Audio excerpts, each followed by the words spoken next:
ইরানের বিরুদ্ধে সামরিক অভিযানের সূচনা লগ্নেই বিপুল অর্থ ব্যয় করেছে ডোনাল্ড ট্রাম্পের মার্কিন যুক্তরাষ্ট্র। হামলার প্রথম 24 ঘণ্টায় দেশটির খরচ হয়েছে $779 মিলিয়ন, যা 2026 অর্থ বছরের প্রস্তাবিত মার্কিন প্রতিরক্ষা বাজেটের প্রায় 0.1% সমান।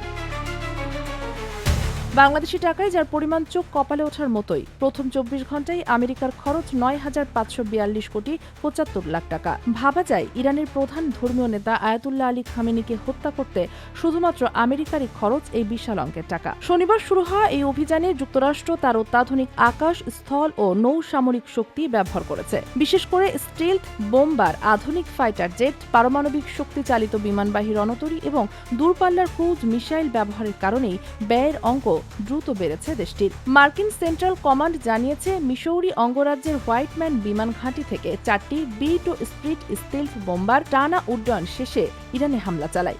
এসব বোম্বারের উড্ডয়ন ঘণ্টা, রক্ষণাবেক্ষণ এবং 2000 পাউন্ডের JDAM বোমা ব্যবহারের ব্যয় মিলিয়ে খরচ হয়েছে প্রায় $30.2 মিলিয়ন।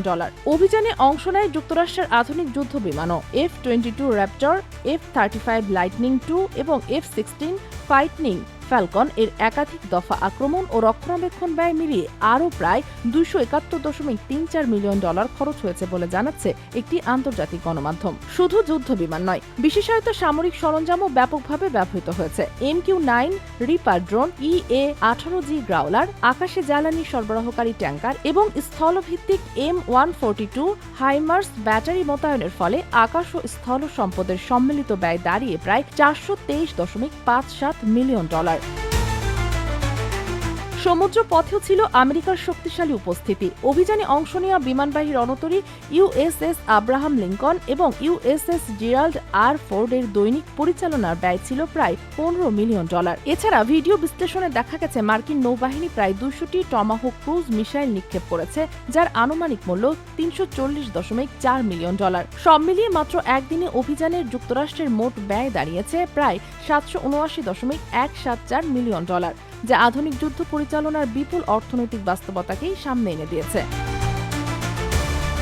এত ব্যয় করে মুসলিম বিশ্বের প্রভাবশালী নেতা আয়াতুল্লাহ আলী খামেনিকে হত্যা করে কি পেল আমেরিকা? এই প্রশ্নই ঘুরছে মুসলিম বিশ্ব ছাপিয়ে স্বয়ং আমেরিকানদের মনেও। কবে থামবে এই রক্তের খেলা? কবে শান্ত হবে পৃথিবী? তা হয়তো সময় বলে দেবে। Sheikh Masuma, news desk, daily our Bangladesh.